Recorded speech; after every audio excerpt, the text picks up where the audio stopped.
Hey everyone, hope you're doing great. Welcome back to my channel.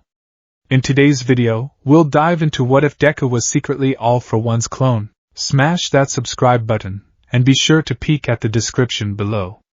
Let's begin. The air in the office was sterile, a chemical crispness that clung to the back of the throat. It was the smell of clean, of science, of definitive answers. For 4-year-old Izuku Midoriya, it was the smell of his entire future being decided.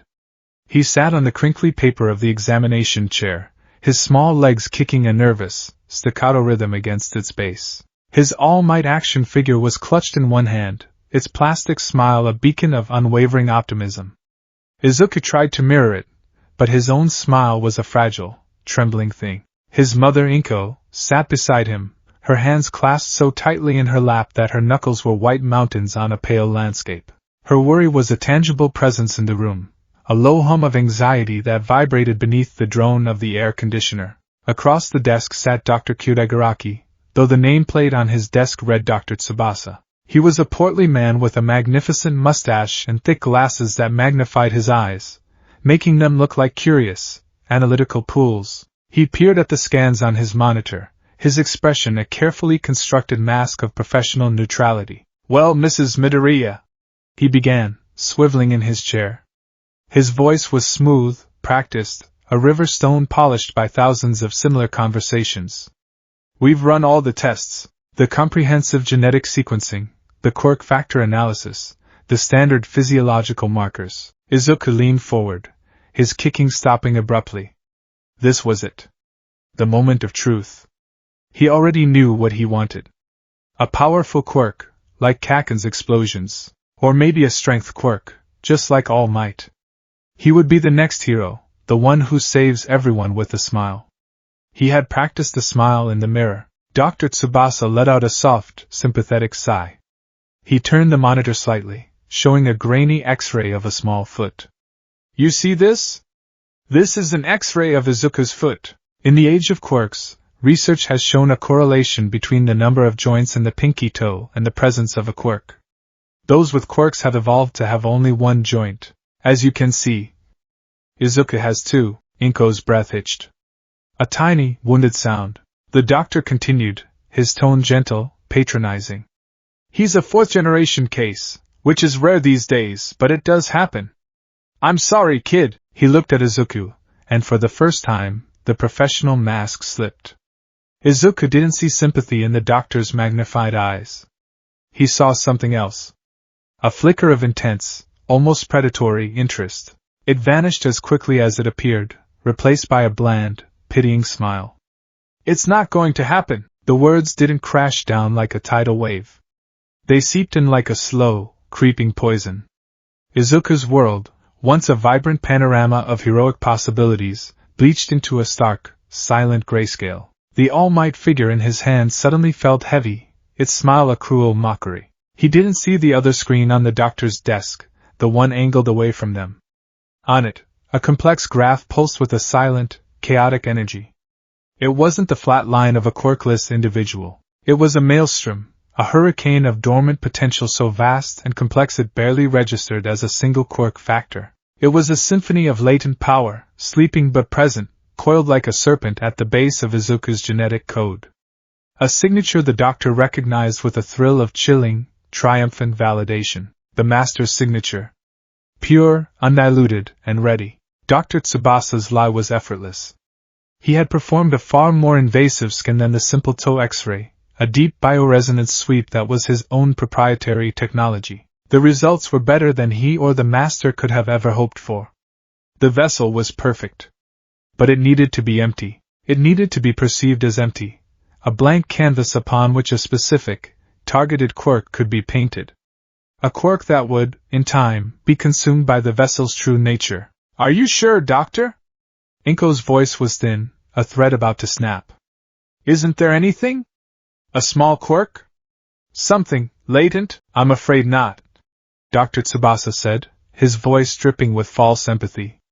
He pointed to a tiny, insignificant blip on the public-facing monitor.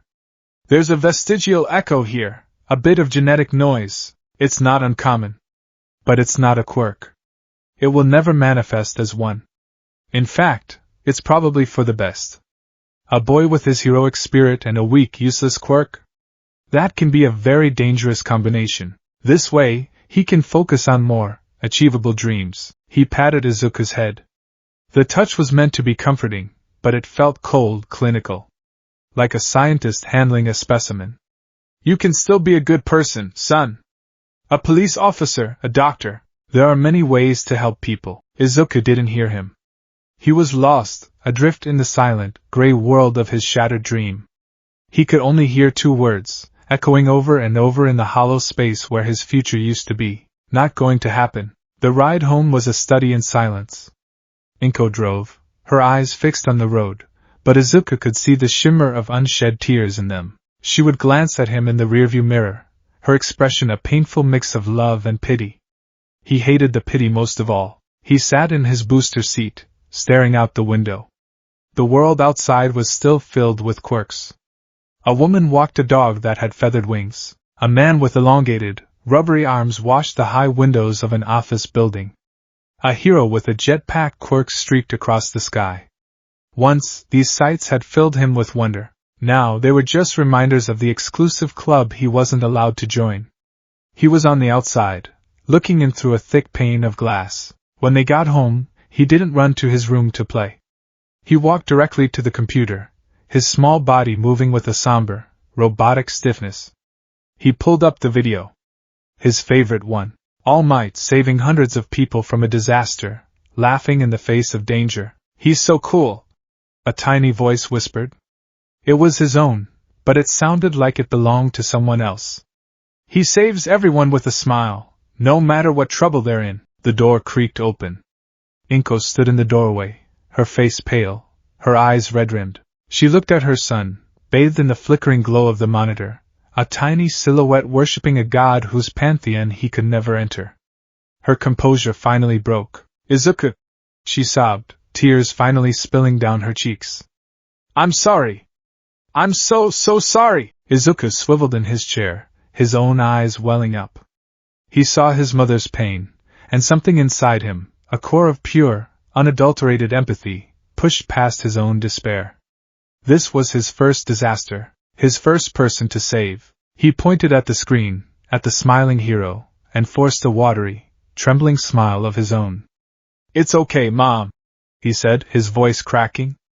He's a hero. And I'm going to be one too. It was a lie, a brave and desperate lie from a 4-year-old boy to his crying mother. But as he said it, he believed it with every fiber of his being. It was the first brick in the wall he would build around the hollow space inside him. The years that followed were defined by that desperate, defiant belief.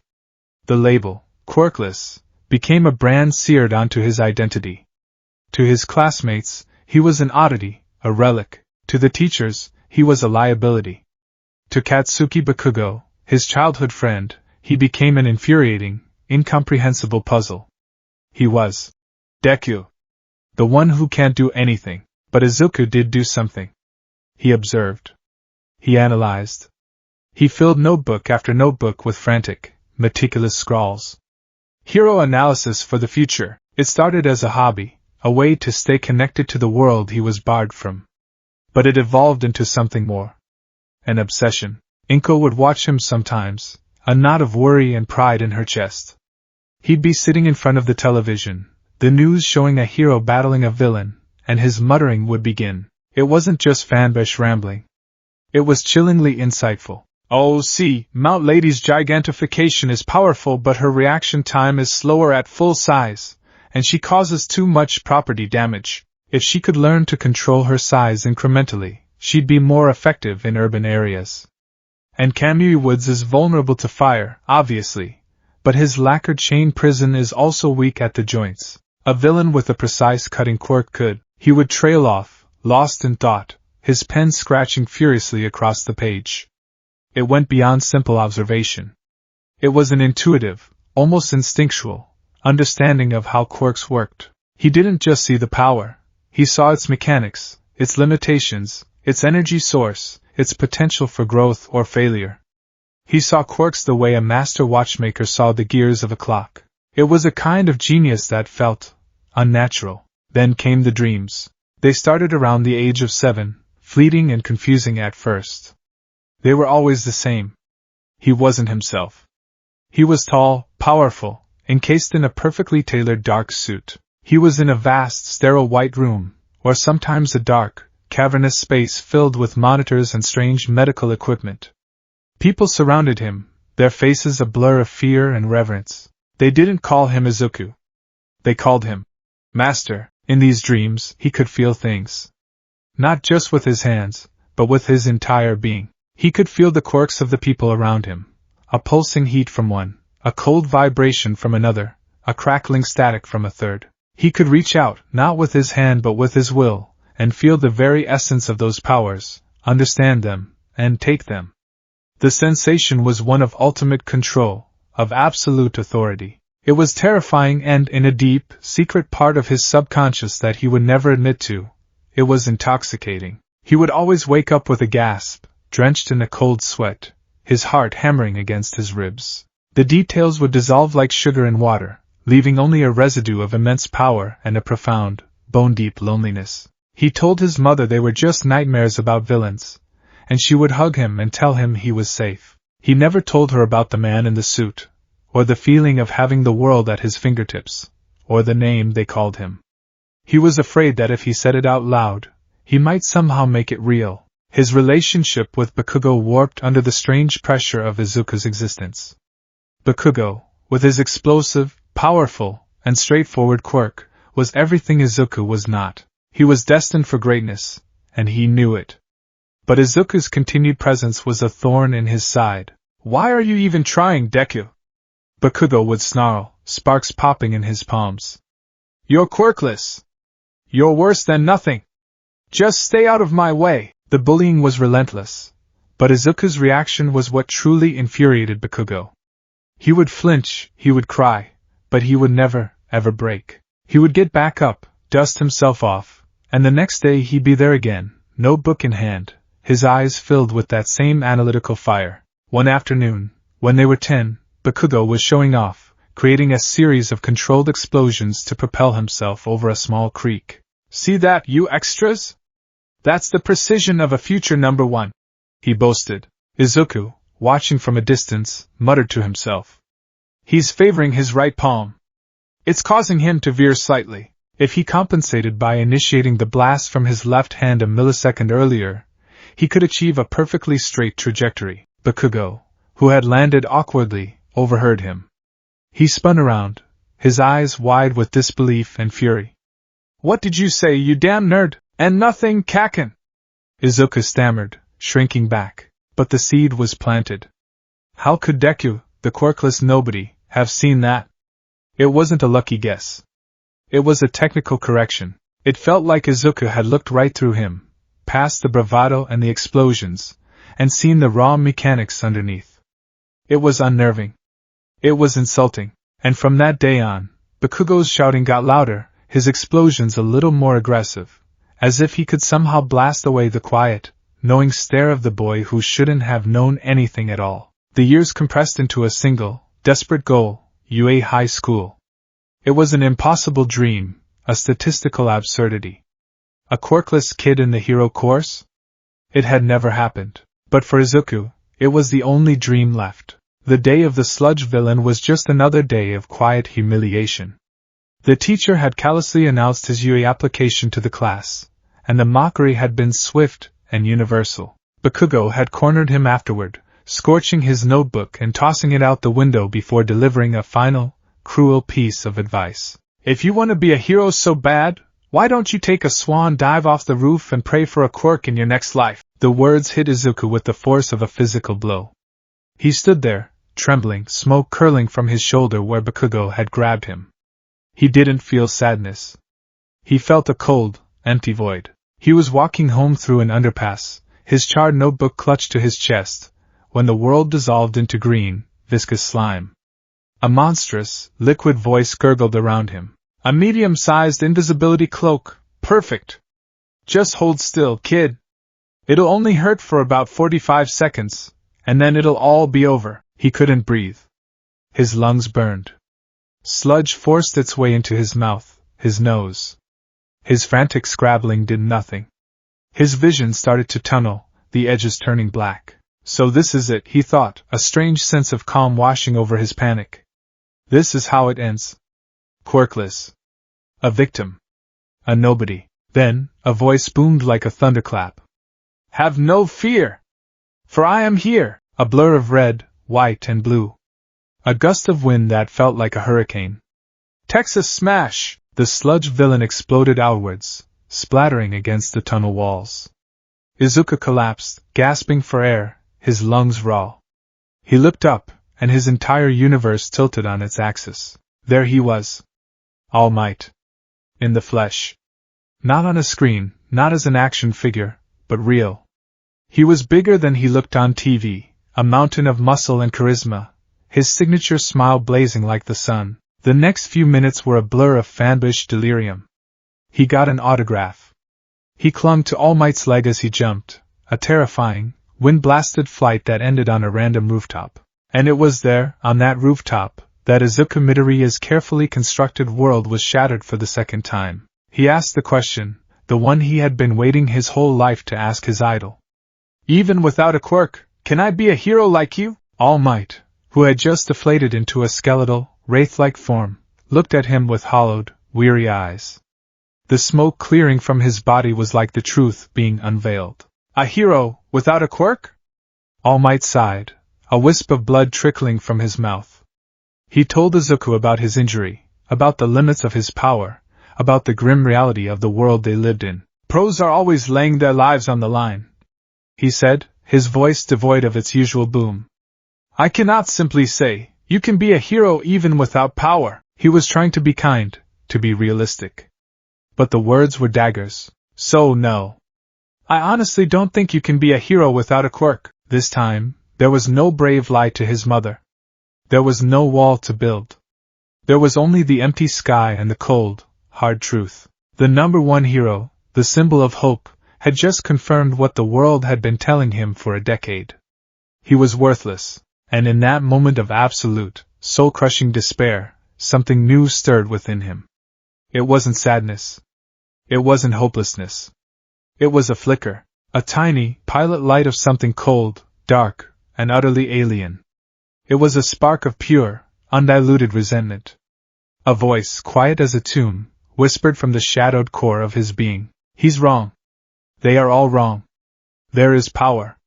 You just have to be strong enough to take it. The thought was so shocking, so fundamentally not him, that it jolted Izuku out of his stupor.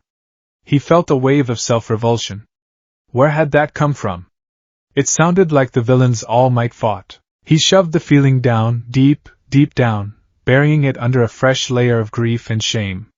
He was so broken he was starting to think like a monster. All Might left him there, walking towards the rooftop door. The dream was dead. Truly, finally dead. Then an explosion rocked the city. Izuku trudged down the stairs and back to the street in a daze, drawn by the sound of chaos. He saw the crowd, the smoke, the heroes struggling. And he saw the villain. It was the same sludge villain from the underpass. And it had a hostage. A hostage who was thrashing, fighting back, setting off explosions in a desperate attempt to break free. Bakugo. Izuku froze. The heroes weren't doing anything. Death Arms was busy with civilians, Kamui Woods was useless against the villain's liquid body, and Mount Lady couldn't fit down the narrow street. They were waiting for someone with the right quirk. He saw Bakugo's eyes. They weren't angry or arrogant. They were terrified. Pleading, and Izuku moved. He didn't think. He didn't plan. His legs, which had been leaden with despair moments before, were suddenly light, carrying him past the police line, past the stunned heroes, directly towards the monster. Kid! Stop! You'll get yourself killed! He didn't hear them. As he ran, his mind, the same mind that analyzed heroes on TV, went into hyperdrive. It wasn't the frantic muttering of a fanboy anymore. It was a cold, razor-sharp tactical assessment. Fluid body. Eyes are solid. The physical form of the hostage is a weak point. Pressure on the eyes could force a reflexive release. My backpack. It's heavy. Aim for the eye. He saw the entire sequence in his mind's eye with a terrifying clarity. It wasn't a desperate gamble. It was a solution. A cold, logical, and effective one. He swung his backpack, and it struck the villain's massive eye dead on. The monster roared in pain, its grip loosening for a fraction of a second. It was enough. Izuku began clawing at the slime, trying to free Bakugo's face. "Kaken, what the hell are you doing here, Deku?" Bakugo choked out. "I don't know," Izuku cried, his face a mess of tears and frantic determination. "My legs just started moving. I couldn't just stand there and watch you die." He looked at Bakugo, and for the first time in his life, he wasn't looking at a bully or a rival. He was looking at someone who needed saving. And he smiled. A wobbly, tear-streaked, terrified smile. The smile of a hero. The villain reared back, ready to strike them both down. Izuku shielded Bakugo with his own small body, bracing for the end. But the blow never came. A powerful hand gripped his shoulder. "I really am pathetic," a familiar voice boomed, though it was strained. All Might stood between them and the villain, bloody but resolute. "I told you the traits that make a great hero, but I see now I wasn't living up to my own ideals. Heroes are always risking their lives. That's the true test of a hero, Detroit." Smash! The punch changed the weather. Rain began to fall from a clear blue sky. The villain was gone. The crowd roared, and Izuku Midoriya, the quirkless, useless Deku, stood on the battlefield, having done what no other hero there could. He had inspired the #1 hero back into action. Later, after being scolded by the pro-heroes and praised by Bakugo in his own aggressive, roundabout way, Izuku was walking home. The sun was setting, painting the sky in hues of orange and purple. The adrenaline had faded, leaving him empty and exhausted. "I am here!" All Might skidded to a halt in front of him, reverting to his skeletal form in a puff of smoke. "All Might! Why are you here? You were swarmed by reporters. Getting away from them is nothing for me," the hero said, striking a pose before coughing up a frightening amount of blood. "I came to thank you.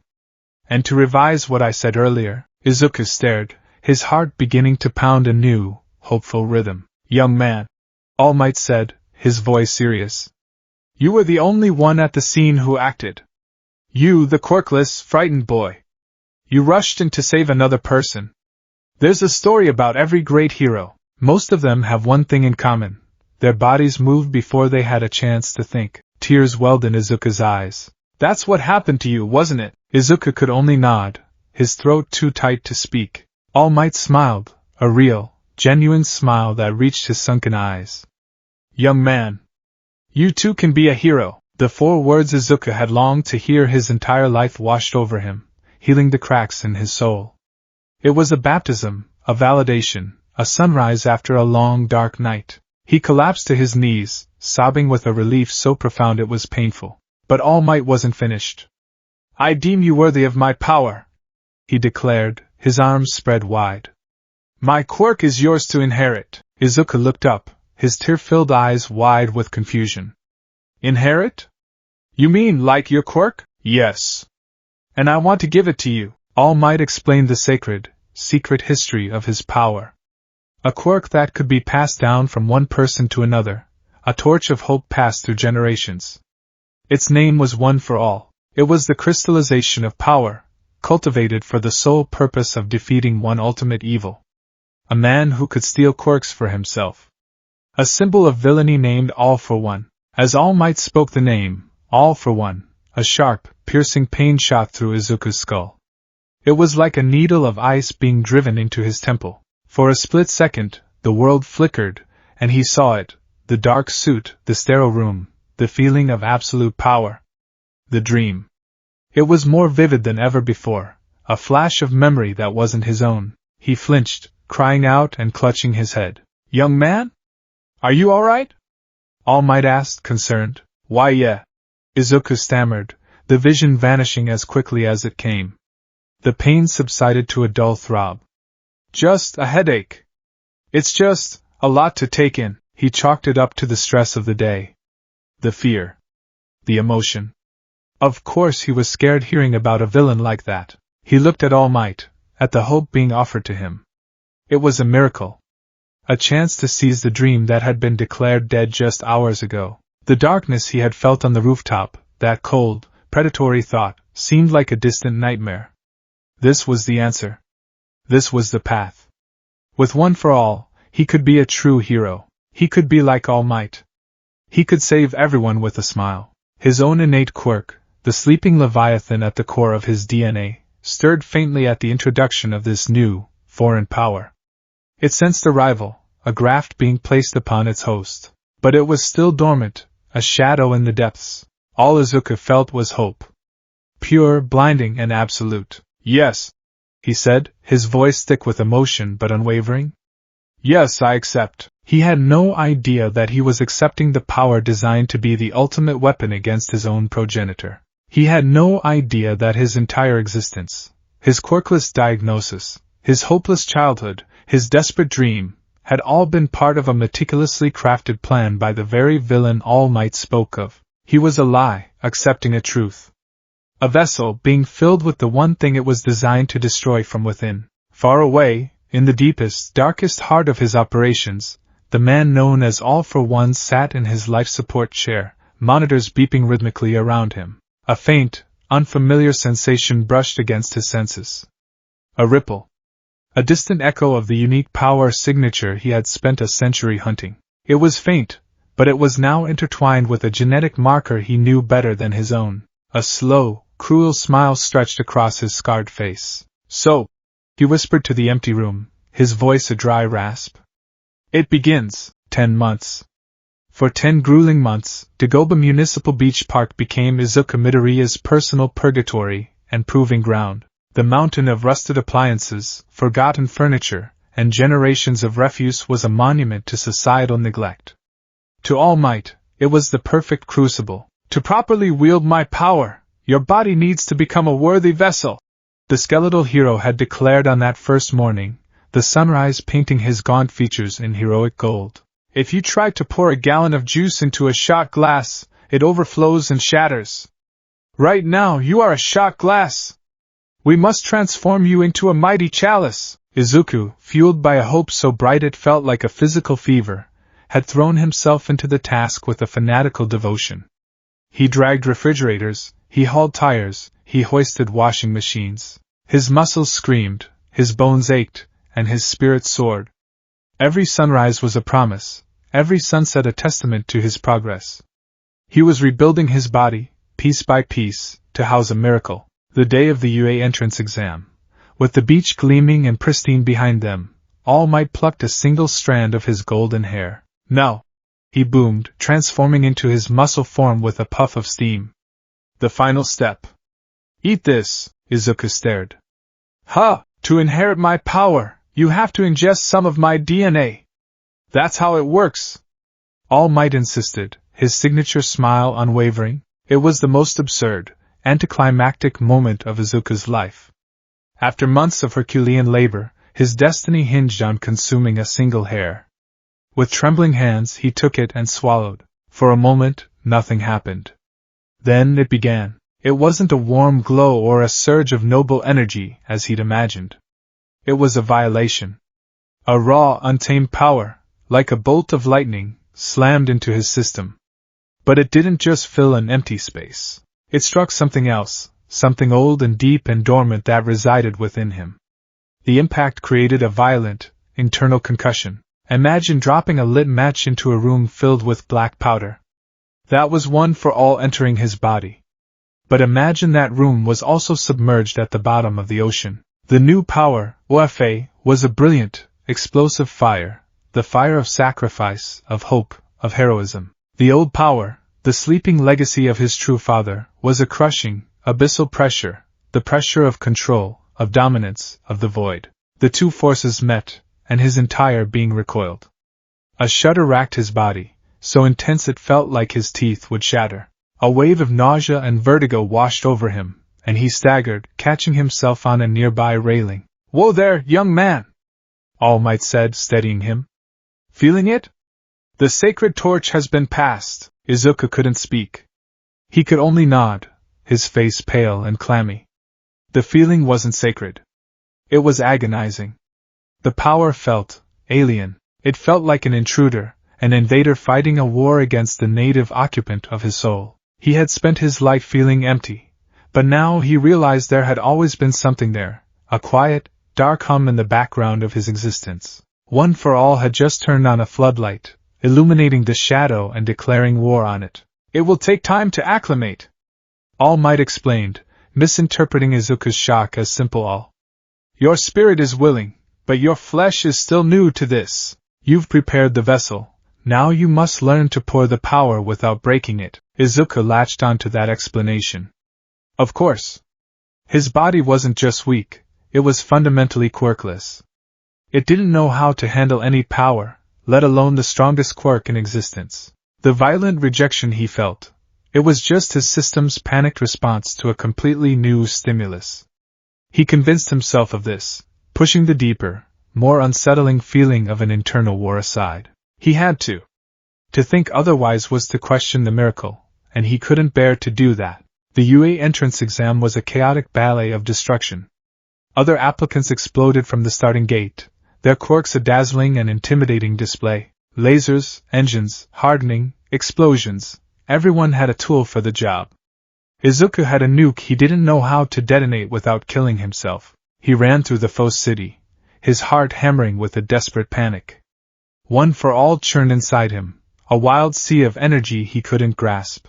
Every time he tried to draw on it, to summon even a sliver of its power, his body would seize up. The internal conflict was paralyzing. The new power would surge, and the old, dormant presence would instinctively push back, creating a feedback loop of pure static. It was like trying to start a car with the emergency brake welded on. Useless. It's no good, he thought, dodging a piece of shrapnel from another applicant's attack. I went through all that training. I have this amazing power, and I'm still just Deku, still just a quirkless nobody who can't do anything. 0 points.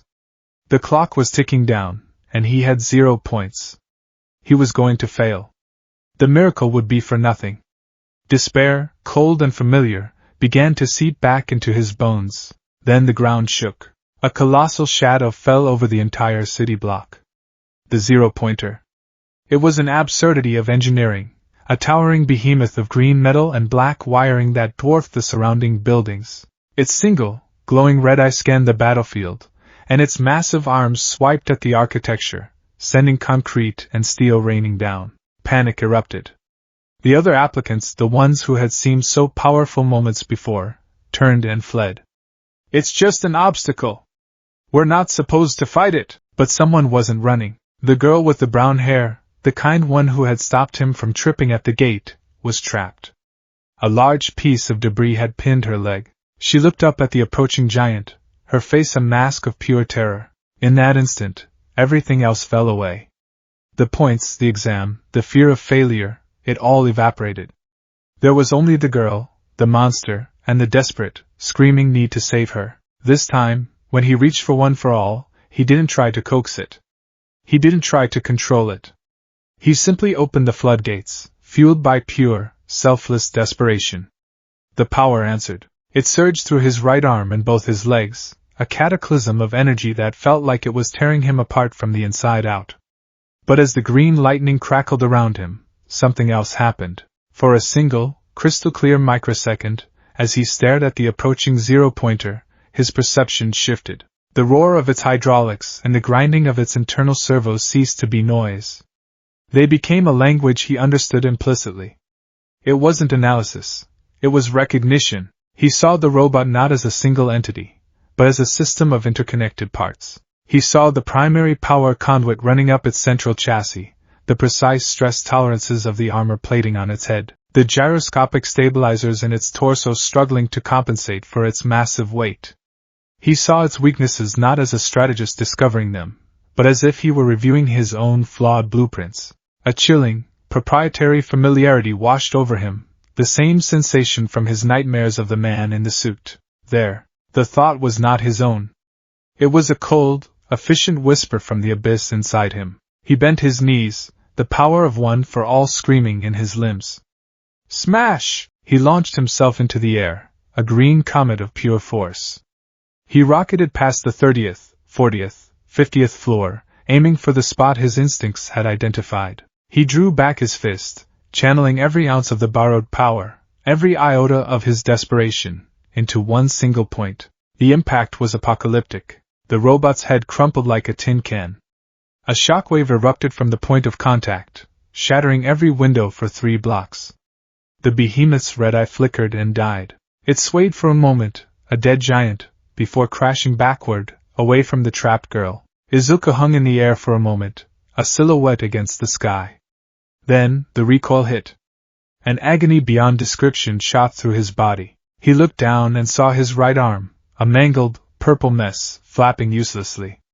Both his legs were shattered, the bones protruding at sickening angles. As he began to fall, the strange, cold clarity vanished, replaced by searing pain and the shrieking terror of his own mortality.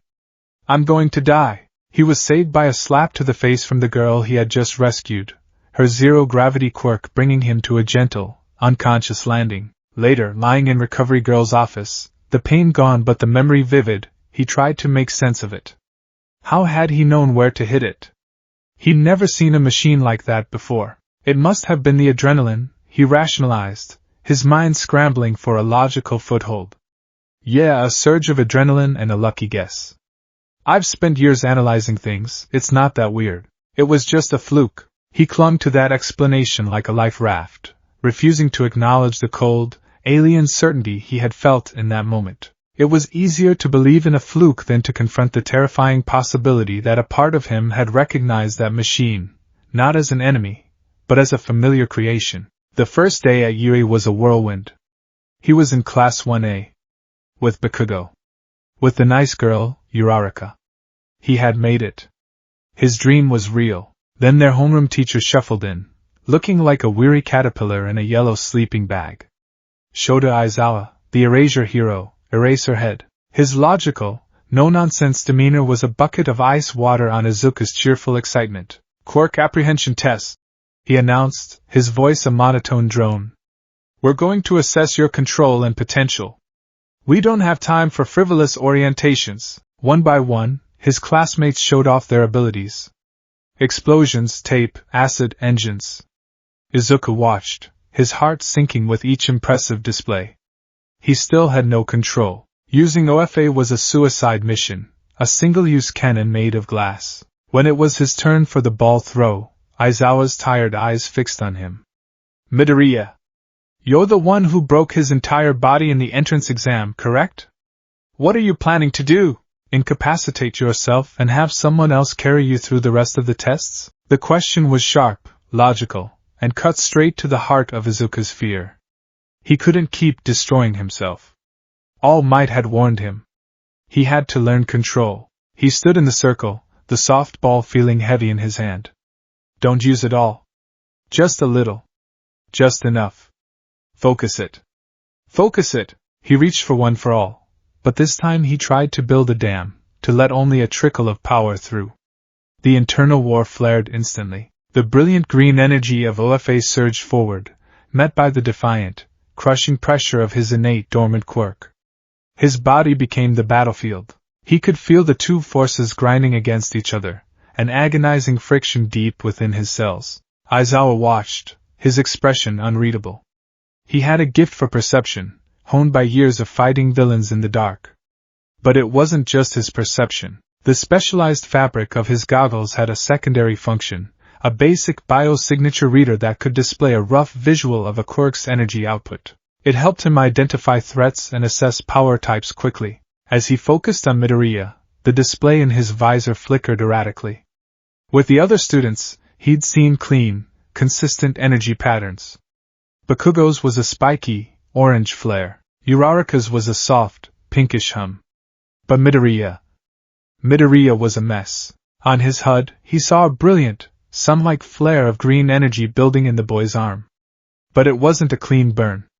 Wrapped around it, like a parasitic vine, was another signature. It was a jagged, aggressive pattern of black and crimson that seemed to devour the edges of the green energy, feeding on it, corrupting it. The two patterns fought for dominance, causing the readings to spike and plummet with terrifying instability.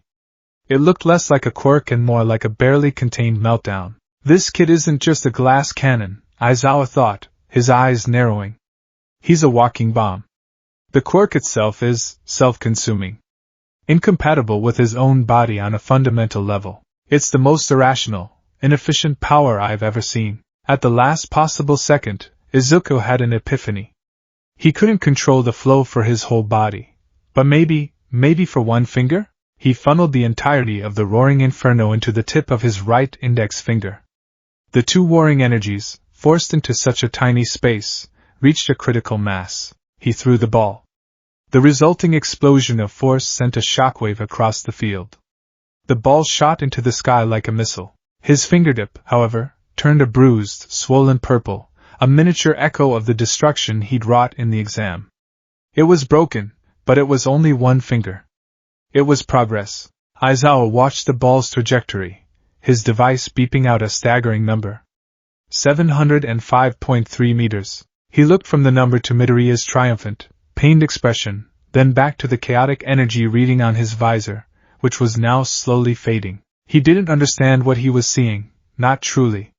He saw a boy with immense power and zero control. He saw a volatile, self-destructive quirk with a bizarre energy signature. He filed it all away under problem child. A powerful but illogical student who would either learn control or expel himself from the course in a shower of broken bones. He didn't have the context to see the truth, that he wasn't witnessing one quirk, but two, locked in a desperate, cellular war for the soul of the boy who hosted them. A few weeks later, Izuku found himself sitting opposite All Might in a small, sterile teacher's lounge at UA. The hero, in his skeletal form, had called him in for a private conversation. Young Midoriya, All Might began, his tone uncharacteristically somber. Now that you are enrolled at UA, and have begun to grasp the barest edges of One for All, it is time you understood the gravity of what you have inherited. You need to know why this power was created. You need to know about its nemesis. Izuku sat up straighter, his full attention on his mentor. He could tell this was important. One for All exists for a single purpose, All Might said, his eyes distant, lost in a dark memory. To stand against one man. A symbol of evil who once ruled the underworld of Japan through fear and power. A villain who could steal quirks from others and make them his own. He could even grant these stolen quirks to others, commanding their loyalty, and creating an army of followers. Izuku listened, horrified. A villain who could steal quirks? It was the stuff of nightmares. It was the antithesis of everything heroes stood for. All Might leaned forward, his voice dropping to a near whisper, heavy with a hatred that felt ancient and profound. His name is All for One. The moment the words left All Might's lips, it happened again. The ice pick of pain, sharper and more vicious than before, stabbed into Izuku's mind. The world dissolved into a dizzying vortex of static. He wasn't in the teacher's lounge anymore. He was tall. The suit was immaculate, the darkness of it absolute. He was standing in the cavernous, monitor-filled room from his dreams. Dr. Tsubasa, no, Dr. Garaki, was bowing before him. The vessel is developing as planned, Master. A wave of cold, arrogant satisfaction washed through him. His satisfaction. Then the perspective shifted. He saw a flash of a different memory. A brutal fight. A younger, healthier All Might, screaming in rage. And he saw a face, or what was left of it, a grotesque ruin of scar tissue, a gaping maw where a mouth and nose should be, all centered around two piercing, intelligent eyes that burned with cold amusement. The face of the man in the suit, the face of pure evil. The vision shattered. Izuku gasped, lurching forward in his chair. A wave of nausea rolled through his stomach, and a cold sweat broke out across his forehead. He felt physically sick, as if he'd just looked upon something so profane it had poisoned him. Young Midoriya! All Might was by his side in an instant, a hand on his shoulder. Are you all right? Your face is as white as a sheet. I am fine, Izuku managed to say, his voice trembling. He swallowed hard, trying to fight down the bile rising in his throat. He pressed the heels of his palms into his eyes, trying to erase the horrific image of that scarred face. It's just, hearing about a villain like that, someone so evil, it's... He couldn't finish the sentence. All Might's expression softened with sympathy and pride. I understand. Your heart is a good and pure one, my boy. To hear of such absolute evil is a shock to the system. It shows your capacity for empathy. It is proof that you are the right choice for this power. Izuku didn't correct him. How could he? How could he explain that it wasn't just empathy? It was a horrifying, sickening sense of familiarity, that the pain in his head felt less like a reaction and more like a resonance, a string on an instrument vibrating in harmony with a distant, terrible note. He had felt the villain's arrogance. He had seen through the villain's eyes. He buried the experience deep inside himself, categorizing it under fear. He was just scared of the story. That's all it was. A hero in training, being told about the ultimate boogeyman. Of course it made him feel sick. Any normal person would feel the same, but as All Might continued the grim tale of his own fateful battle, of the injury that crippled him, Izuku could only half listen. He was distracted by the war still raging within him. One for all, the sacred torch, burned brightly, a symbol of the hero he so desperately wanted to be. But now he was terrifyingly aware of the shadow it cast, a shadow that seemed to have a will of its own, a shadow that responded to the name of his greatest enemy with a chilling whisper of recognition. His very existence was a lie, and the first hints of the truth were beginning to resonate, threatening to shatter him from the inside out. The bus ride to their off-campus training site was a cacophony of teenage energy. Laughter bounced off the windows, mingling with the low rumble of the engine. Izuku sat wedged between Ida, who was already lecturing Kaminari and Ashido on proper bus etiquette, and Uraraka, who was practically vibrating with excitement. For the first time in what felt like a lifetime, Izuku felt blessedly, wonderfully normal. He was just a hero student, on a field trip with his friends. The internal war had quieted to a low simmer. The agonizing friction between One for All and the dormant shadow within him had become a part of his daily existence, a chronic pain he was learning to ignore. He'd made progress, however minuscule. He could now channel Ofe into a single finger without catastrophic feedback, a testament to his sheer force of will. It was a clumsy, painful solution, but it was his. It was control. I'm getting kinda nervous, Uraraka confessed, her cheeks flushed. I wonder what kind of rescue training it'll be. Floods? Earthquakes? Fires? Whatever it may be, we must be prepared to conduct ourselves as UE students and future pro-heroes, Ida announced, his hand chopping the air with rhythmic precision. Yeah, but your quirk isn't exactly flashy, Midoriya. Tsuyu Azuri chimed in from the seat across the aisle, her blunt honesty not unkind.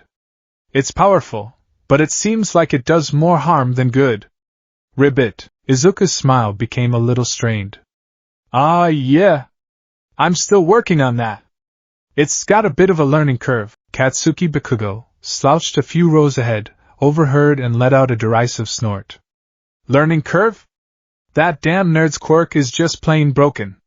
He's a walking accident, not a hero. The insult was typical Kaken, but underneath it lay a deep, festering confusion. He still couldn't reconcile the useless, quirkless Deku of his childhood with the self-destructive powerhouse who had somehow manifested a god-tier quirk overnight. It didn't add up, and the inconsistency gnawed at him. As the conversation shifted to their classmates' quirks, Izuku felt the familiar itch. The analytical part of his mind, the part he'd always had, began to hum. Kirishima's hardening is amazing for close-quarters combat. He started to mutter, his voice dropping to that frantic, low murmur. But I wonder about its stamina drain. Is there a time limit before the effect weakens? And what about kinetic rebound? If he takes a powerful enough hit, does the shock get absorbed, or does it travel through his body to his skeletal structure? A high-frequency vibrational attack might bypass the hardened skin entirely. Kirishima, who was listening, blinked in surprise. Whoa, dude. I've never even thought about that last one. That's kinda terrifying. And Tsuyu. Izuku continued, his eyes unfocused as he saw not his friend, but a flowchart of abilities. Your frog quirk is so versatile. Wall clinging, tongue extension up to 20 meters, camouflage, toxin secretion. But is the toxin's potency affected by your diet or hydration levels? And the tongue, while strong, is a single point of failure. If it's restrained or injured, you lose your primary tool for mobility and capture. A villain with a targeted freezing or adhesive quirk could neutralize you instantly. Tsuyu's large eyes widened slightly. Midoriya, that's disturbingly thorough, he snapped out of it, a blush creeping up his neck. Oh. Sorry. I just think about this stuff a lot. It's a hobby, but even as he said it, he felt a flicker of that cold, alien feeling. It wasn't just a hobby. It wasn't just analysis. It was an instinct. He didn't just guess at their weaknesses. He saw them, as if he were looking at the source code of their very beings. It was the same feeling as when he'd faced the zero-pointer, a brief, chilling flash of proprietary knowledge. He shook his head, pushing it away. He was just a fanboy. That's all. Their arrival at the unforeseen simulation joint, the USJ, was breathtaking. A massive dome structure housed a stunning array of meticulously recreated disaster zones, a shipwreck, a landslide, a conflagration, a downtown cityscape. It was a hero's paradise, a playground for saving lives. Waiting for them inside was the Space Hero, 13. Their quirk, Black Hole, could suck up and disintegrate anything. But their speech wasn't about power, it was about responsibility. My quirk, Black Hole, can be used to kill with ease, 13 said, their voice resonating from their bulky suit. I have no doubt some of your quirks are of the same nature. In our superhuman society, quirks are strictly regulated. But please do not forget that there are many quirks that could easily take a life with one wrong move. This class is a chance to start fresh. You shall learn how to use your quirks to save people's lives. That is the true purpose of a hero. The words struck a deep chord in Izuku. Yes, he thought, his heart swelling with conviction. That's it. That's what this power is for. To save people. One for all thrummed within him, a warm and righteous agreement. But beneath it, the dormant abyss stirred unimpressed. The shadow whispered a colder truth: power is for control. Saving lives is merely one application of that control. He shuddered, mistaking the internal conflict for a chill of pure inspiration. Aizawa stepped forward to begin the lesson. All right, first things first, he never finished. The lights in the facility flickered and died. The central fountain sputtered and went still. In the plaza below, the air itself seemed to twist and tear. A swirling vortex of dark purple mist, like a wound torn in reality, opened with a low, guttural hum. A hand, pale and skeletal, emerged from the center of the vortex. Then another. Then a face, framed by shaggy, light blue hair. A man stepped through, followed by dozens of others. A motley, wretched-looking collection of thugs and villains pouring out of the portal like insects from a disturbed nest. And last, a monster. A hulking brute of a creature, its skin a dark, bruised purple, its muscles bulging unnaturally. Its brain was exposed, nestled in its skull like a grotesque bird in a nest, and its eyes were vacant, staring but unseeing. Its beak-like mouth was fixed in a permanent, silent snarl. Aizawa's entire demeanor changed in a heartbeat. The tired teacher vanished, replaced by a battle-hardened pro. 13, protect the students, he barked, his capture weapon whipping around his neck. Kaminari, try to get a signal. Those villains are using something to interfere with the comms. His eyes, now glowing a faint, menacing red, scanned the horde below. This wasn't just a random attack. This was planned. They came here with a purpose. The man with the pale blue hair, who seemed to be the leader, scratched his neck with a frantic, agitated motion. Where is he? He rasped, his voice like grinding sand. We went through all this trouble, and All Might isn't even here. The symbol of peace isn't on duty? What a disappointment. Izuku's blood ran cold. They were here for All Might. Before anyone could react, the swirling mist villain, Kurogiri, expanded, forming a massive dome of purple-black energy. It is a pleasure to meet you. We are the League of Villains, he said, his voice a polite, disembodied baritone. My role is to scatter you all, and slaughter you. The world became a blinding vortex. Izuku felt a terrifying sensation of being pulled apart and reassembled. He squeezed his eyes shut, and when he opened them, the ceiling of the USJ was gone, replaced by the artificial sky of the shipwreck zone. He was in the water, the cold shock of it stealing his breath. He surfaced, gasping, and saw Tsuyu and Mineta nearby. They were on a small tour boat, surrounded by villains with aquatic and mutation quirks, their ugly faces grinning with predatory delight. Well, what have we got here? One of them, a man with a shark-like head, sneered. A couple of little guppies, fresh from the academy. Panic seized Mineta. He started weeping, flinging the purple, sticky balls from his head randomly into the water. We're gonna die! We're gonna be eaten! Izuku's mind raced, overriding his fear. This wasn't the time for panic. This was a problem to be solved. Analyze. Think. What are their quirks? What are our assets? He looked at Tsuyu, her frog-like abilities perfect for this environment. He looked at Mineta's sticky balls, floating uselessly on the surface. He looked at his own single-use cannon of a quirk. Using it here would be insane. It would likely capsize the boat and shatter his bones, leaving him to drown. So don't use it, that cold, efficient part of his mind whispered. Use what you have. Use them. Tsuyu! He called out, his voice sharp and clear. What can you do? I can jump high, stick to walls, and my tongue can stretch about 20 meters. I can also spit out my stomach to clean it, and secrete a mild toxin, but that'll probably just tick them off. She replied, remarkably calm. Mineta! Your balls! How long do they stay sticky? A whole day, depending on how I'm feeling, he wailed. But they're no good in the water. The villains were closing in, their laughter echoing across the water. An idea sparked in Izuku's mind, a plan born of desperation and that unnerving, intuitive grasp of quirk mechanics. It was a perfect synthesis of their abilities. Listen to me, he ordered, a strange authority in his voice that surprised even himself. Mineta, throw your spheres! As many as you can, all over the boat. Tsuyu, I need you to grab Mineta and me with your tongue and jump as high as you can. Aim for the center of the villain group. What? Are you crazy? Mineta shrieked. Just do it! Izuku yelled. Uraraka used her quirk on me earlier, so my weight shouldn't be a problem for you, Tsu. When I give the signal, I'm going to do something. It's going to create a vacuum. The water will rush in to fill it. It'll create a whirlpool. He didn't know how he knew that using OFA on the water's surface would create a vacuum. It wasn't a scientific calculation. It was an instinctual understanding of the physics of his borrowed power. They followed his lead. Mineta, crying, covered the boat in his sticky purple spheres. Tsuyu's long, powerful tongue wrapped around their waists. With a mighty leap, they were airborne, soaring over the heads of the confused villains. Now! Izuku screamed. He aimed his finger at the surface of the water, right in the center of the enemy mob. He focused all his will, all his power, into that one point.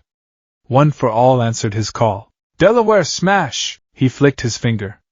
The air pressure cannon that erupted was immense. It didn't just blast the villains away.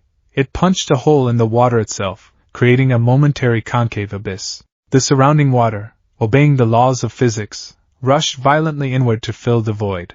A massive whirlpool formed, a swirling vortex that began to suck the villains in. They screamed in panic, their quirks useless against the sheer force of the current. It's working! Mineta cheered, his fear forgotten. The whirlpool slammed them all together in the center of the maelstrom, where the boat, now covered in Mineta's super sticky spheres, was waiting. They were caught, stuck to each other and to the boat in a helpless, writhing mass. They had won. Izuku hung from Tsuyu's tongue, his finger a throbbing, broken ruin of pain, but his heart was pounding with a triumphant thrill. He had done it. He had saved them, without completely destroying himself. As Tsuyu deposited them safely on the shore of the plaza, they saw a horrifying sight. Aizawa was down. He lay in a pool of his own blood, his arm twisted at an unnatural angle, his head being ground into the concrete by the hulking Noma. The man-child leader, Shigaraki Tamura, stood over him, scratching his neck with a manic glee. You're so cool, Eraserhead, Shigaraki rasped. But he's just too strong. Izuku's victory turned to ash in his mouth. His teacher was being murdered. Shigaraki was bored. The Noma was handling the teacher. The other small fry villains were being held off by 13. All Might was still a no-show. This entire raid was turning into a bust. He felt like a gamer who'd reached the final boss room only to find it empty. It was irritating. He needed to break something. His gaze fell upon the 3 students who had just reappeared from the shipwreck zone. The frog girl, the crying baby, and the green-haired one. The one who had created that impressive whirlpool. A flicker of interest sparked within him. A powerful quirk like that.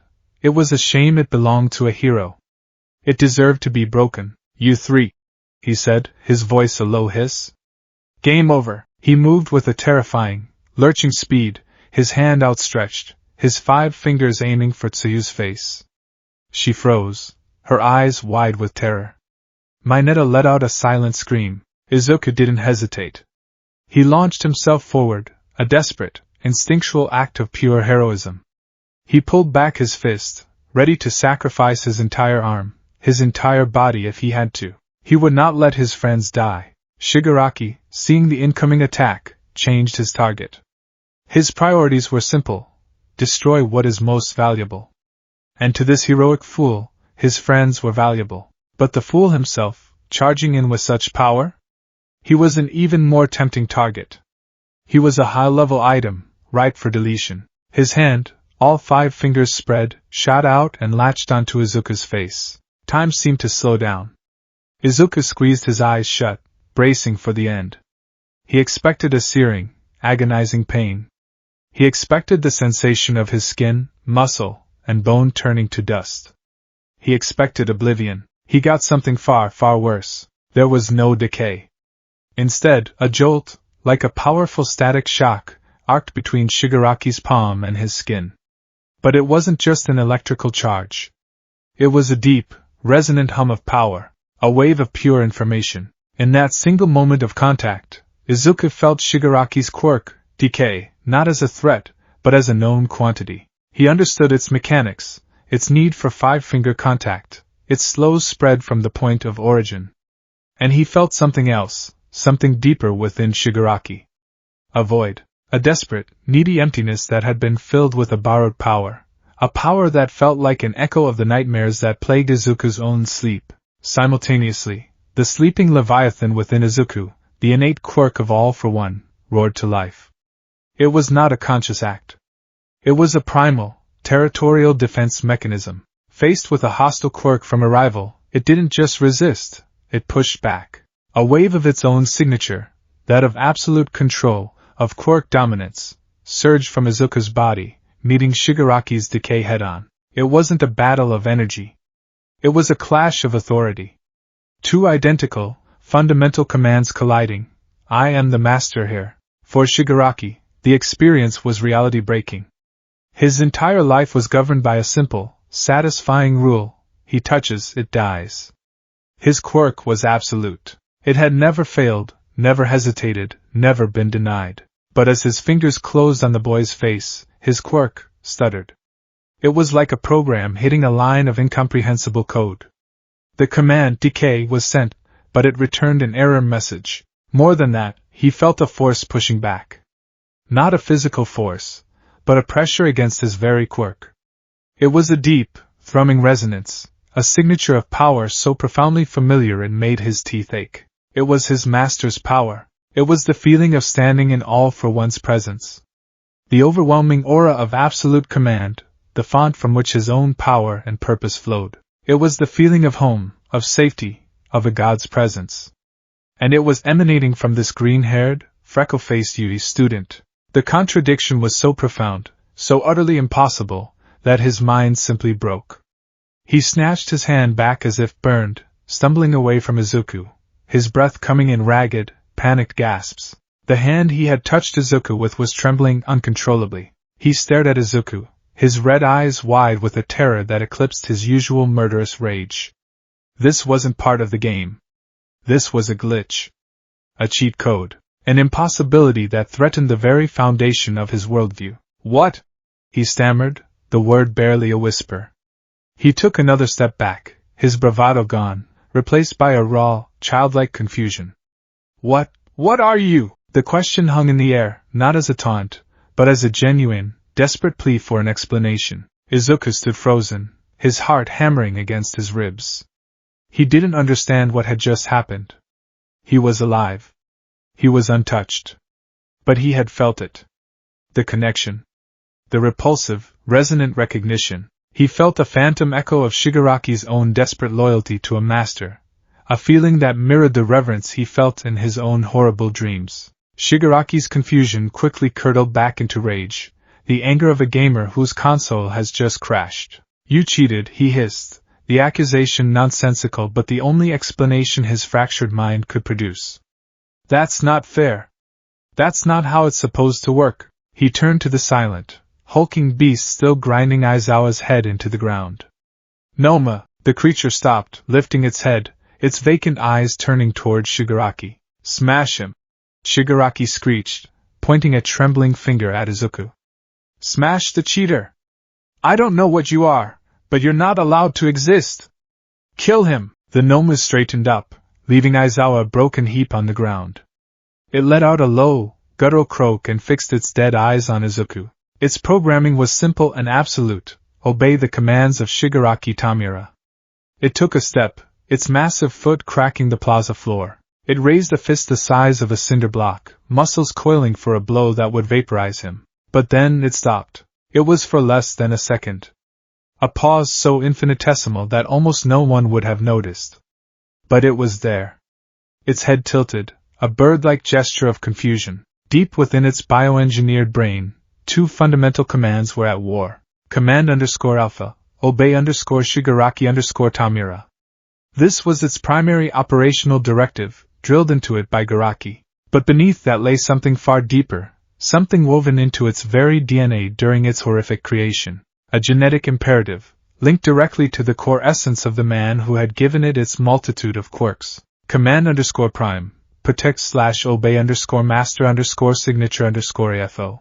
And the boy standing before it, the target designated for destruction, was radiating that prime signature. The cheater Shigaraki wanted dead was, on a fundamental, biological level, recognized by the Noma as its own creator. The command to destroy was in direct conflict with the imperative to obey. Its processors locked in a logic loop, causing a system-wide hesitation that lasted for exactly 0.8 seconds. To Izuku, it felt like an eternity. He was paralyzed, staring into the vacant eyes of the monster, bracing for an impact that was inexplicably delayed. He saw a flicker of something in those eyes, not intelligence, but a profound, biological confusion. The conflict was resolved in favor of the more immediate, vocal command. The Noma's fist, having paused, finally began its descent. It never landed. Boom! The doors to the USJ exploded inward, blasted off their hinges. A cloud of dust and debris filled the entrance. And from within it, a figure emerged, his face not smiling. It was a mask of incandescent fury. "It's fine now." All Might's voice boomed, shaking the very foundations of the building. "I am here." But he was late. And he was angry. The arrival of the number one hero instantly shattered the tense, bizarre tableau. The villains panicked. Shigaraki's attention snapped from the confusing boy to his true target. The Nomu, its internal conflict now irrelevant, turned to face the new, greater threat. No one, not even Aizawa, who was barely clinging to consciousness, had the mental capacity to process the Noma's bizarre, momentary pause. The moment was lost, swallowed by the arrival of the symbol of peace. Far away, in a room devoid of light and filled with the rhythmic hiss of a respirator, all for one watched the events unfold on a series of high-resolution monitors. He was not a man. He was a ruin, a relic kept alive by sheer will and a nightmarish web of tubes and machinery. Beside him, a live feed of his own vital signs pulsed steadily. Dr. Garaki stood at his side, wringing his hands with nervous excitement. "Master, did you see?" The boy, he resisted Tamura's decay. All for one did not speak for a long moment. His scarred face, hidden in shadow, was impassive. He was observing. He saw Shigaraki's confusion, his prize student's utter bewilderment. He saw the Noma's 0.8-second hesitation, a data point his sensors had flagged as a critical anomaly. And he saw the boy, Izuku, radiating a faint but undeniable echo of his own power signature under duress. The stimulus of real combat, the threat of death, was acting as a catalyst. It was forcing the dormant quirk to awaken, to defend its vessel. One for All was a powerful graft, but the rootstock was proving to be far more vigorous than even he had anticipated. The two powers, forced into conflict, were accelerating the boy's development at an exponential rate. The resonance, Garaki breathed. It was stronger than in any previous simulation. Tamura felt it. The Noma felt it. The vessel is acclimating not only to the new quirk, but to its own true nature. A slow, rasping sound filled the room. It was a chuckle, dry and brittle as dead leaves. Patience, doctor. All for one whispered, his voice a synthesized rasp. All is proceeding as designed. The boy believes he is forging himself into a sword for the light. Let him. The stronger the sword, the more satisfying it will be when it finally realizes it was a dagger for the darkness all along. He watched as All Might began his desperate, brutal battle against the Noma. He was not watching a fight between good and evil. He was watching the perfect whetstone being applied to his ultimate creation. Perfect, he whispered again, a chilling satisfaction settling over him. The game was long, and he was the only one who truly knew all the rules. The air in the Heights Alliance dormitory common room was thick with a tension that could have been cut with Kirishima's hardened hand. It was a suffocating blanket of shared anxiety, woven from the threads of a dozen worried conversations and the oppressive glare of the television screen. The normal sounds of teenage life, the beeping of a video game, the rustle of a bag of chips, the murmur of idle gossip, were absent, replaced by the grim, staccato commentary of a news anchor reporting live from hell. Izuku Midoriya sat on the edge of the sofa, his body rigid, his hands clenched into white-knuckled fists on his knees. Every muscle was coiled as if ready for a fight he couldn't join. His gaze was locked on the screen, where live helicopter footage showed a panorama of utter devastation. Kamino Ward, a place he'd walked through just hours before, was now a cratered, burning war zone, and at its epicenter, two titans were clashing. He's losing, Izuku whispered, the words a dry rasp in his throat. He couldn't bring himself to say it louder. To speak the thought with any more force felt like it would make it true. All Might, the symbol of peace, the unshakable pillar of their society, was losing. He was back in his muscle form, but it was a desperate, flickering thing. Smoke poured from his body as if he were a bonfire about to be extinguished. His movements were slower, his punches lacking their world-altering force. And his opponent was a monster from a forgotten age. All for one. He stood amidst the wreckage like a king surveying his domain. His life support mask, a skull-like apparatus of black pipes and dark metal, was terrifying, but it was the casual, almost bored way he moved that chilled Izuku to the bone. He would wave a hand, and a dozen quirks would erupt from his arm, spears of bone, jets of fire, tendrils of black energy, forcing All Might onto the defensive. He treated superpowers like a child playing with a box of toys, discarding one for another with whimsical cruelty. Izuku's head throbbed. The pain had been a constant, low-grade hum ever since he'd heard that name spoken again, but now, watching the man in action, it intensified into a sharp, piercing migraine. The screen would flicker in his vision, and for a split second, he would see the battle not from the news helicopter's perspective, but from ground level, through the eyes of the villain himself. He would feel a phantom surge of power, a cold satisfaction as one of his attacks forced All Might back. He would feel the villain's disdain, his detached amusement. He flinched, shaking his head to clear it, pressing his palms against his temples. He felt sick. It was just stress, he told himself. Empathy. He was so connected to All Might, so worried, that his mind was playing tricks on him. He was putting himself in the villain's shoes to try and understand, to analyze a way for All Might to win. That was all it was. It had to be. His friends were a constellation of fear around him. Ida stood stiffly, his hands clenched at his sides. Uraraka had her hands over her mouth, her eyes wide and wet with unshed tears. Todoroki watched with a grim, stoic intensity, his face a mask that betrayed nothing of the turmoil beneath. And Bakugo. Bakugo was a study in apoplectic rage. He was on his feet, pacing back and forth behind the couch like a caged tiger, his hands sparking intermittently. "What is he doing?" Bakugo snarled, his voice a low growl. "Why is he just standing there? Hit him! Just hit him harder! Come on, All Might!" It wasn't a cheer. It was a command, a furious, desperate plea from a boy whose entire concept of strength was being dismantled before his very eyes.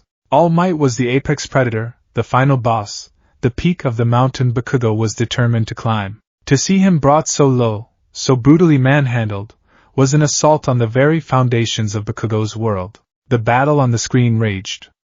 Genus' attempt to restrain the villain had ended in a gruesome, gaping hole in his torso. The other heroes were scattered, either injured or useless against a foe of this magnitude.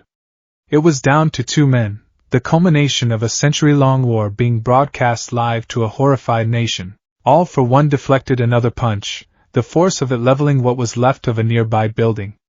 He didn't even seem strained. How disappointing, All Might!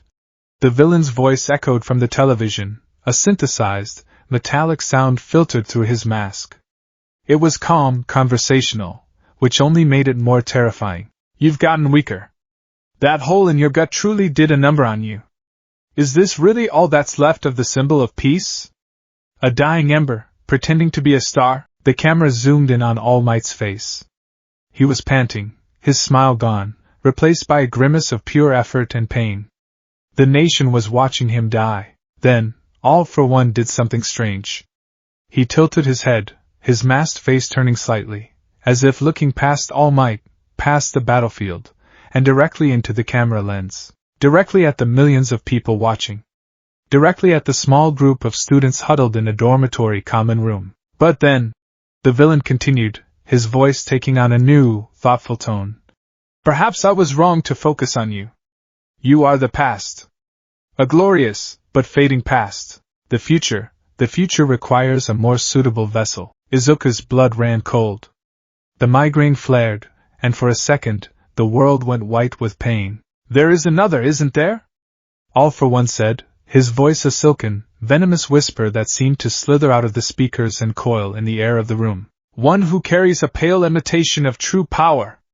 A stolen quirk in a borrowed body. The other students exchanged confused, frightened glances. What was he talking about? Was he just spouting nonsense to demoralize the public? But Izuku knew. The words weren't for the public. They weren't for the other heroes. They were for him. You feel it, don't you? All for One's voice was intimate, personal, a secret shared between 2 people in a room full of strangers. The connection. The resonance. The power your mentor gave you is just a graft on a mighty tree. It is a flickering candle in a room with a sun. Your very cells cry out for their true purpose. Izuku started trembling, a violent, uncontrollable shudder. It felt as if the villain's voice was inside his own head, speaking with the same chilling authority as the master from his dreams. He could feel a terrible, magnetic pull towards the screen, a feeling of horrifying kinship with the monster in the mask. The dormant power inside him, the abyssal pressure at the core of his being stirred. It recognized its master's voice. Come home, my other self. All for One said, the words echoing with a terrible, final weight. Cast aside the lie you've been living. Your flesh is my flesh. Your blood is my blood. Your destiny is my destiny. Come home. Izuku Midoriya. Silence. The news anchor was speechless. The world was speechless. In the common room of Heights Alliance, the air crystallized. Every eye, wide with a dawning, sickening horror, turned from the television screen to the trembling boy on the sofa. My other self? Flesh of my flesh? Izuku Midoriya? He knew my name. He knew my name. He knew my name. The thought screamed in Izuku's mind, a feedback loop of pure terror. It wasn't a trick. It wasn't a lie. He felt the truth of it in the marrow of his bones, in the thrumming pain in his head, in the way the shadow inside him sang in response to the villain's call. Deku! Uraraka whispered, her voice barely audible. Her face was pale, her expression one of utter, uncomprehending shock. What did he mean? Izuku couldn't answer. He couldn't breathe. His world was tilting, the floor falling away into a bottomless abyss. The lie. The quirkless lie. The doctor with the predatory eyes. The nightmares. The unnatural analytical ability. The resonance he felt was Shigaraki. It all crashed down on him at once, a tidal wave of fragmented truths that coalesced into one monstrous, inescapable conclusion. On the screen, All Might was reeling, not from a physical blow, but from the villain's words. His eyes were wide with a new, more profound horror than the battle itself. He stared at All for One, then his gaze seemed to look past him, as if he could see all the way back to the UA dorms, to the face of the boy he had chosen as his successor. All for One laughed, a dry, rasping sound. "Ah, you see it now, don't you? The look on your face. The perfect irony. The sacred torch you passed to save the world, you handed it directly to my own legacy, my greatest creation. You've been nurturing my heir for me all this time. Thank you, All Might. Your sentimentality has been my greatest asset." He raised his arm, and it began to mutate, swelling into a grotesque limb of mismatched parts, hardened fists, spring-like coils, sharpened blades, a dozen stolen quirks smashed together into one hideous weapon. "And now," he declared, "I will take back what is mine. I will retrieve my son, and then I will retrieve the quirk you stole from my master. It's time to end this." He lunged. The blow was meant to incapacitate All Might, to pin him down for the final, humiliating act of having one for all ripped from his protégé's body on live television. But as All for One lunged, as the world watched in paralyzed horror, something happened in the Heights Alliance common room. Izuku Midoriya screamed. It wasn't a scream of fear. It wasn't a scream of despair. It was a scream of pure, absolute denial. A primal roar of a soul rejecting its own horrifying reality. He was not that man's son. He was not his legacy. He was not a monster. He was All Might's successor. He was a hero. "No!" The word ripped from his throat, and with it, power erupted. It wasn't the clean, green lightning of One for All. It was a violent, chaotic storm. Green energy, the power of the sacred torch, exploded from him, crackling and popping with an untamed ferocity. But it was intertwined, choked, and corrupted by something else. Tendrils of raw, pitch-black energy, laced with veins of blood red, burst from his body like grasping claws. They were identical to the energy All for One was wielding on the screen. The two powers, the light and the dark, the borrowed and the innate, which had been warring within him at a cellular level, were now unleashed in a visible, terrifying spectacle. The air in the common room crackled with pressure. The lights flickered and burst, showering the room in sparks. The television screen shattered, imploding into a spiderweb of glass. The black and red tendrils, extensions of his own awakened quirk, lashed out with a life of their own. They were not aimed. They were not controlled. They were a physical manifestation of his agony and rage. One tendril struck the sofa, and the fabric didn't just tear, it seemed to age and rot in an instant, crumbling into dust. Another lashed against the wall, leaving a deep, black scorch mark that sizzled with a strange, corrosive energy. The power was raw, hungry, and utterly terrifying. His classmates recoiled, stumbling back with cries of shock and fear. "Midoriya!" Ida yelled, instinctively moving into a defensive stance. "What is that?" Kirishima shouted, his arms hardened, shielding his face from the raw energy flooding the room. That's just like the villain's quirk." Todoroki's eyes were wide, a wall of ice half formed at his feet as a purely defensive reflex. He stared at the warring energies engulfing his friend, a silent, horrified understanding dawning on his face. He, more than anyone, knew the burden of a father's legacy. But this was something else entirely. This was a monster wearing his friend's skin. Bakugo was frozen solid. Not by fear, but by sheer, brain-breaking shock. The pieces, the ones that had never fit, suddenly slammed into place with the force of a bomb. The quirkless Deku who suddenly manifested power. The unnatural analytical stare. The insane progress. The villain knowing his name. And now this dark, familiar power. It wasn't a stolen quirk. It wasn't a late bloomer. It was something he could never have imagined in his wildest, most arrogant nightmares. The boy he had tormented his entire life for being a nobody was secretly the heir to the greatest evil the world had ever known. The rivalry, the history, their entire shared existence, was a lie. Izuku was oblivious to their reactions. He was at the center of his own personal hurricane, his eyes squeezed shut, his body a conduit for a war he could no longer contain. He felt the two powers ripping him apart. One for All screamed with righteous fury, a burning sun trying to incinerate the darkness. The All for One quirk, his birthright, roared with triumphant awakening, an abyss trying to swallow the sun. On the battlefield in Kamino, All Might, fueled by a desperate, horrified adrenaline, found a new reserve of strength. The villain's revelation had been meant to break him, but it had done the opposite. It had given him a new, terrible purpose. He wasn't just fighting for the world anymore. He was fighting for the soul of a single boy. A boy he had failed. A boy he had unknowingly delivered into the maw of his own destiny. "I will not let you have him!" All Might roared, his voice breaking. He put every last ember of One for All, every ounce of his being, into one final, desperate punch. United States of Smash! The impact created a tornado. It tore through the ruined city, a maelstrom of wind and power that ripped All for One's life support from his face and slammed his broken body into the dirt. The world watched as the dust settled.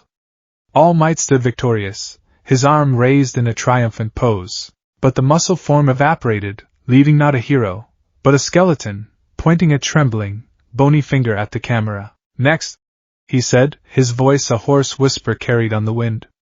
"It's your turn," a message of hope to the world. A promise of a new generation. But in the darkened, wrecked common room of Heights Alliance, the words felt like a death sentence. All Might had won the battle. But the camera feed had cut out before the final punch. The last thing the world saw, the last thing his students saw, was All for One's horrifying proclamation, followed by the sight of their classmate, Izuku Midoriya, exploding with the very same demonic power. The black and red tendrils receded, sinking back into Izuku's skin like startled snakes. The green lightning of One for All sputtered and died. The oppressive energy vanished, leaving a heavy, ringing silence. Izuku's eyes fluttered open. They were unfocused, glazed with shock. He looked at his own hands, then at the faces of his classmates. He saw their fear. He saw their suspicion. He saw their horror. He saw Uraraka, pressed back against the far wall, looking at him as if he were a complete stranger. He saw Ada, his hand resting on the emergency alert button. He saw Kirishima, still in a defensive stance, halfway between him and the other students. And he saw Bakugo, staring at him with an expression he had never seen before. It wasn't anger. It wasn't pity. It was a look of profound, world-shattering disillusionment. The truth crashed down on Izuku, no longer a suspicion, but a cold, hard fact. He was a monster. A lie. A time bomb that had just detonated in the middle of his own life. He crumpled to the floor, the strength leaving his limbs, and for the first time since he was 4 years old, he didn't know if he wanted to be a hero anymore. He didn't know if he was even allowed to be. The victory in Kamino was a hollow, distant echo. The real war had just begun, not in a ruined city, but in the heart of a broken boy, surrounded by the wreckage of his shattered dream. And in the silence of the room, a new, terrible question hung in the air, unspoken but felt by everyone. What do we do with him now? The silence that followed the storm was a living thing. It was heavy and suffocating, punctuated by the frantic ticking of a half-broken clock on the wall and the sharp, acrid smell of ozone and burnt fabric. Izuku remained crumpled on the floor, a nexus of destruction, his mind a whiteout of static and horror. The faces of his friends, once sources of comfort and camaraderie, were now a gallery of fear and disbelief, their expressions branding him a monster more effectively than any physical chains could. The moment was shattered not by a scream or a word, but by the calm, authoritative voice of Shota Aizawa crackling through Ida's phone, which he had finally, grimly, activated.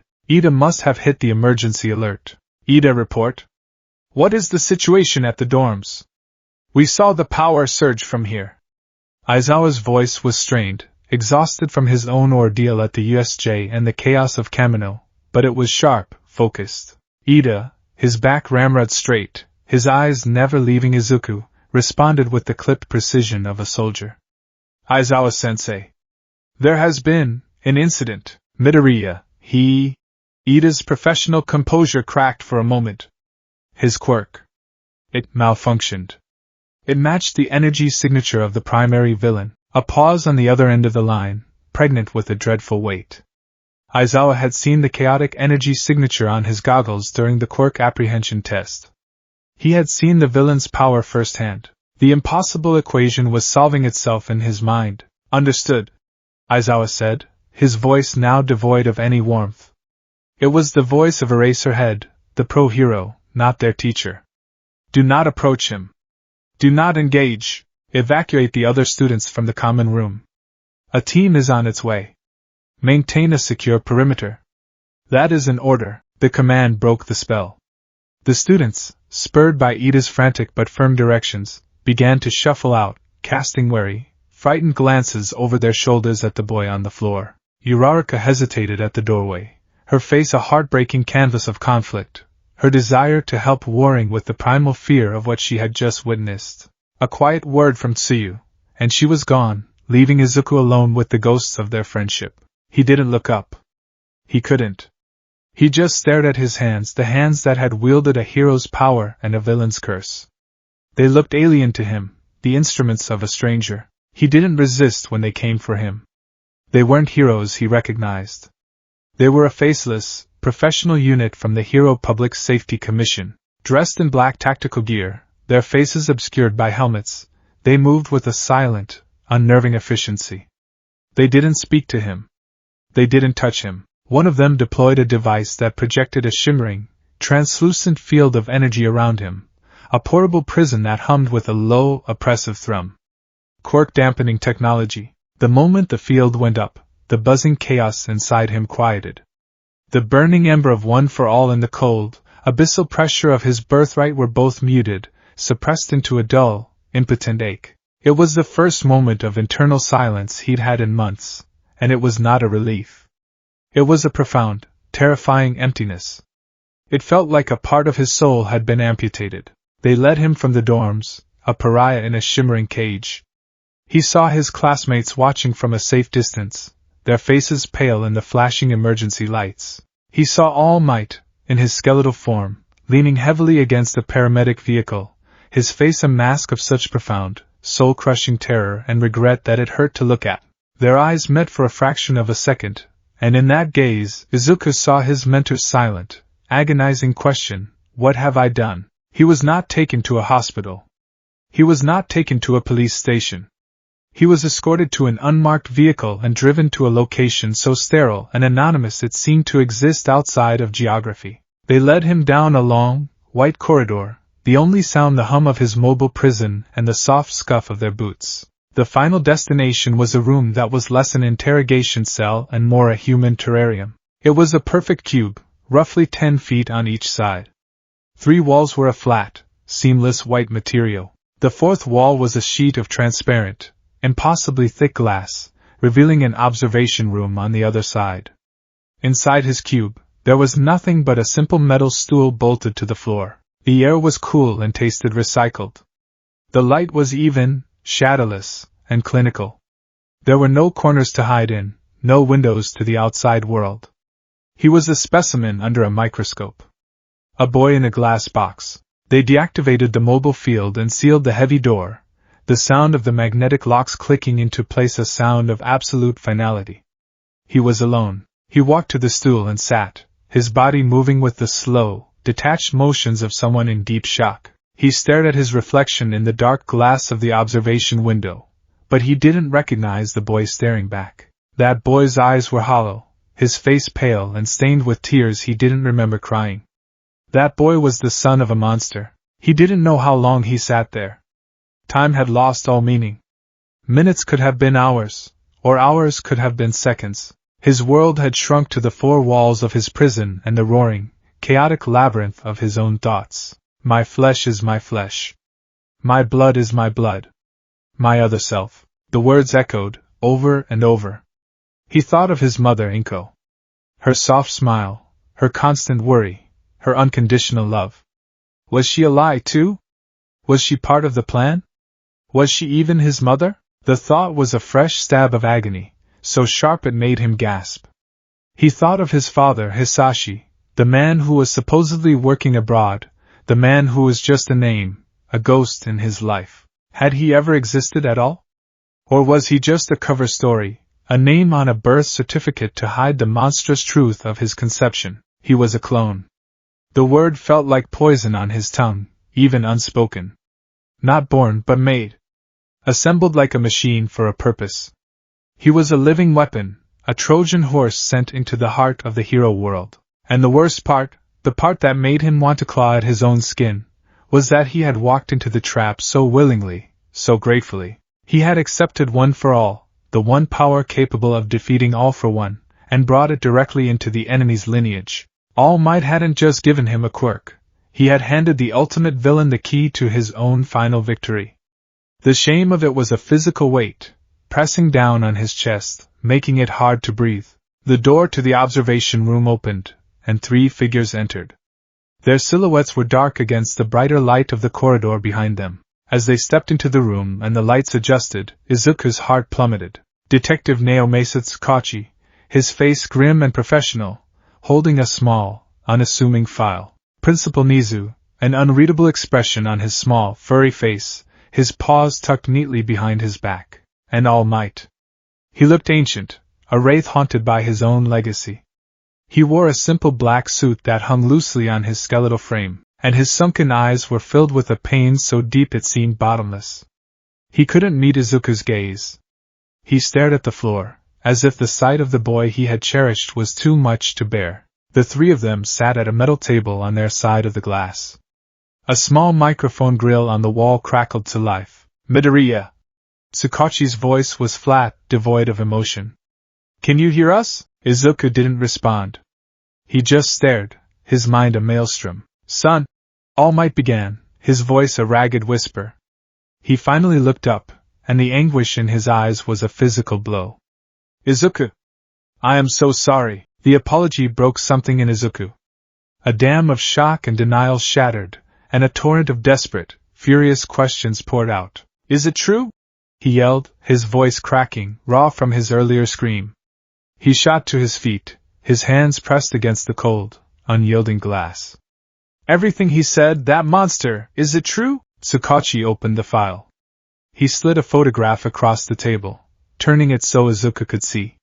It was a picture of Dr. Tsubasa, the portly, mustached doctor from his childhood, the man who had declared him quirkless. Beside it was another photo, a grainy surveillance shot of the same man, now older, thinner, his mustache gone, standing beside a hulking Noma. The doctor who diagnosed you as quirkless was Dr. Kyudai Garaki, Tsukachi stated, his voice a clinical monotone. He is a known associate of All for One, a brilliant but twisted scientist who has been his master's most loyal servant for decades. His specialty is quirk theory and bioengineering. He is the man responsible for creating the Noma. Another photo. A heavily redacted document. A birth certificate. Izuku Midoriya. Mother, Inko Midoriya. Father, Hisashi Midoriya. We've been running a background check on your father, Hisashi Midoriya. Tsukachi continued, his voice relentless. He doesn't exist. The records are flawless, but they're also completely fabricated. There are no school records, no work history beyond what's on paper, no social security number, no digital footprint. He is a ghost. A name created to fill a blank space. Izuku slid down the glass, his legs unable to support him. He felt like he was falling, tumbling end over end through a black, starless void. Your quirk registration is also a lie, Niza added, his voice small but carrying an immense weight. You were not registered as quirkless. You were registered as having a dormant, unclassified, and highly complex quirk factor. A registration that was immediately classified at a level far beyond what a local clinic should have access to, and then buried under a secondary, falsified quirkless diagnosis. It was a brilliant piece of administrative manipulation. Dr. Garaki didn't just lie to you and your mother. He lied to the entire system. He paused, letting the information sink in, letting the walls of Izuku's world crumble brick by brick. The evidence is circumstantial, but overwhelming, Niza said softly. Shigaraki's reaction to you at the USJ. The Noma's hesitation. The villain's own public confession. And your own power. The words hung in the air. Izuku looked at his hands again. The hands of a monster. All Might finally spoke, his voice thick with self-loathing. When I fought him, all those years ago, he taunted me. He said he had contingency plans. Legacies. He said that even if I killed him, his will would live on. I thought he was talking about Shigaraki. I could never have imagined. He trailed off, unable to finish the sentence. He had been so focused on Shigaraki, the twisted grandson of his own master, that he had been completely blind to the other, more insidious plan unfolding right under his nose. The pieces were all there. A horrifying, perfect mosaic of deceit. But Izuku's mind, his stubborn, heroic, analytical mind fought back. It was a lie. It had to be. He wasn't a clone. He was him. He was Izuku. He remembered his mother's lullabies. He remembered the scraped knees. He remembered the taste of katsudon. He remembered crying in front of the computer, watching All Might save people. Those were his memories.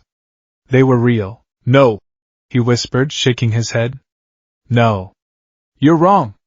I'm me. Tsukachi's expression was one of deep, professional pity. This was the part he hated.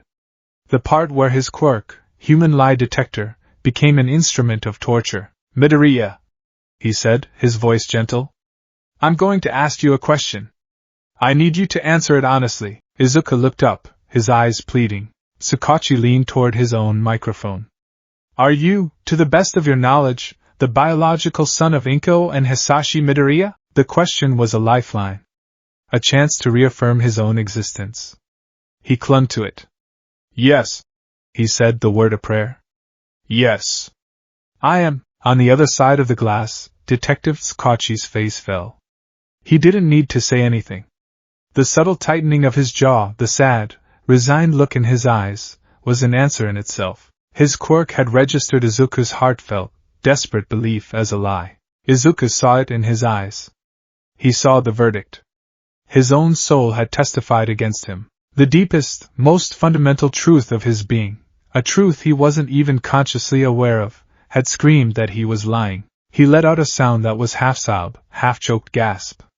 It was the sound of a spirit breaking. The theory, Nisa said, his voice soft, trying to cushion a blow that could not be cushioned, is that you are not a traditional clone, but a more advanced creation, a genetically engineered organism, designed from all for one's own DNA, implanted as an embryo into your mother, Inko Midoriya. Inko. The name brought a fresh wave of agony. My mom, he whispered. Did she know? Is she part of it? We don't believe so, Tsukachi said quickly, offering the first small mercy of the conversation. We believe she is as much a victim as you are, a loving mother chosen specifically for her stable background and minor quirk, the perfect, unsuspecting incubator for their project. The goal was likely to create a perfect vessel, a genetically identical copy of All for One, but one who grew up in a normal, loving environment. A blank slate. A blank slate, Izuku echoed numbly. For what? To steal one for all. All Might finally said, the words tasting like poison in his mouth. He knew I was searching for a successor. He must have. He created you, hid you in plain sight as a quirkless, hero-worshipping boy, the perfect candidate. He banked on my sentimentality, on my seeing a reflection of my own quirkless past in you. He laid the perfect trap, and I walked right into it. I gave you one for all, and the plan was likely for your own innate quirk to awaken, consume it, and return the combined power to him. You were designed to be the ultimate weapon against me. Your entire life, your dream, was engineered to be the instrument of my final defeat. The truth, in its full, monstrous scope, was finally laid bare. Izuku didn't scream this time. He didn't have the strength. He just sat there, on the cold floor of his glass prison, and shattered. His life was a lie. His name was a lie. His father was a lie. His mother was a victim. His dream, the one pure thing he thought he had, the thing that had driven him through years of mockery and pain, was not his own. It was a meticulously crafted piece of bait. He was a puppet, and his heroic aspirations were the strings, pulled by the greatest villain the world had ever known. He looked at his hands, the ones that had broken themselves over and over again for a power he thought he had earned. He saw the faint scars. He thought of the pain. He thought of the desperate hope. Had any of it been real? Or was it all just a script, written before he was even born? A cold, terrifying thought wormed its way into his shattered mind. The dark, predatory voice he'd heard on the rooftop after All Might had rejected him. There is power. You just have to be strong enough to take it. Had that been him? Or had it been him? The original. A flicker of the source code bleeding through, he began to laugh. It started as a low, quiet chuckle, a sound of pure, unadulterated despair. Then it grew, louder and more frantic, until he was howling with a laughter that held no joy, no humor, only the sound of a mind cracking under an impossible weight. He was a joke, a punchline to a cosmic horror story. On the other side of the glass, the three observers watched in grim silence. All Might buried his face in his hands, his shoulders shaking with silent sobs. Tsukachi looked away, his professional detachment failing him. Only Nisa continued to watch, his black eyes filled with a strange, calculating pity. He saw the broken boy. But as the principal of UA, as a being who valued potential above all else, he also saw something else. He saw a unique, unprecedented variable, a weapon designed for evil that had been accidentally, and perhaps irreversibly, marinated in the ideals of heroism. The laughter subsided, leaving Izuku a hollow, trembling shell. He looked up, his eyes red-rimmed and empty, and asked the question that was now the core of his existence. What am I? The question wasn't for them. It was for himself, for the universe, for the monster who had created him. My dream, my life, is it all just part of his plan? Or can a lie become the truth if you believe in it hard enough? The boy in the glass box didn't have an answer. All he had was the wreckage of his past and a future that had been stolen from him before he was even born. And in the sterile, silent prison, he began the impossible task of trying to find himself among the ruins.